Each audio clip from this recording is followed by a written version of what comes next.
And a proposed winery in Placer County has some neighbors excited and other neighbors concerned. Placer County supervisors are set to vote on the plans later this month. The so-called Project 8 winery is in the rural foothills community of Penryn.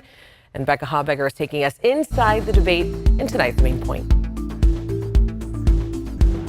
Alex, some neighbors' worries range from noise pollution to arsenic exposure. But the developer says he has already gone above and beyond in addressing those concerns.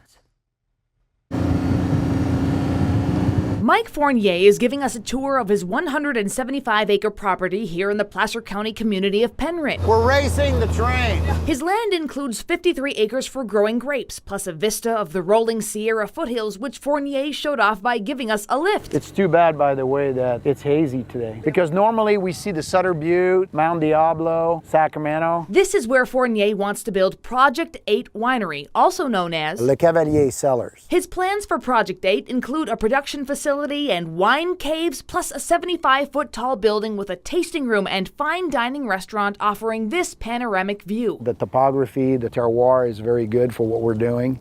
And we think that, we can do something iconic here. Fournier says the vast majority of the immediately surrounding neighbors are in support of the project. But there's also a group of neighbors I spoke with who have a list of concerns they say have not been adequately addressed. It takes some of the safety away from our community. A little over 3/4 of a mile away as the crow flies, neighbor Patty Knifer says she's all for a new vineyard and tasting room in Penryn, but she thinks these plans go too far. With that comes noise pollution, light pollution, traffic increasing. And I'm particularly concerned with the arsenic. Gabrielle Vintgasa lives a few miles away but is on the local Municipal Advisory Council, whose members studied Project 8. She thinks the county has not done enough testing for arsenic, a naturally occurring toxic material that, with long-term exposure, can cause cancer and other health issues. If there is dust that has arsenic in it, that can be a concern, but also in drinking water. Vintgasa isn't only a neighbor, she's also an expert with a doctoral degree in public health and is an adjunct assistant professor of environmental health sciences at Columbia University.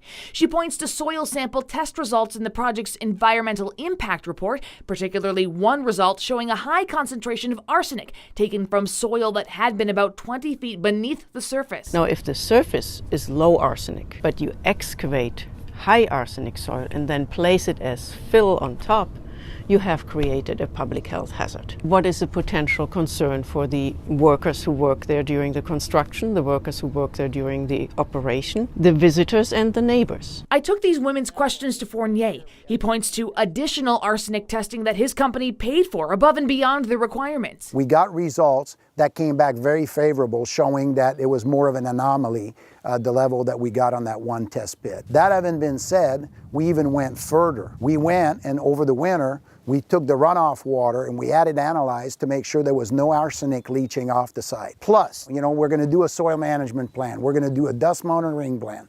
Ultimately, we don't want our employees exposed to arsenic. He says they'll continue testing during construction and that much of the fill material will be capped with a road and the pad for a building. These neighbors say Fournier's answers don't satisfy their concerns. The fate of the project is now in the hands of Placer County supervisors.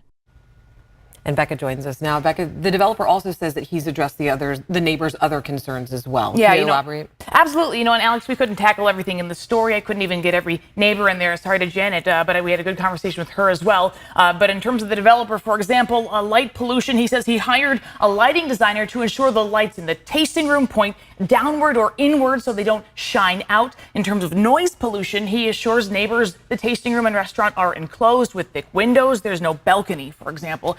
And traffic, he says maps will take visitors on the short, quick, well-paved route just minutes from I-80, not through the winding, more rural roads of Penryn. Now, those neighbors have heard his answers before. They've hashed this out before in commission meetings and whatnot. The neighbors say they're still not satisfied. And I do want to mention that the Placer County supervisors are set to vote on this project at a meeting coming up later this month. So we'll keep following it. Thank you, Becca.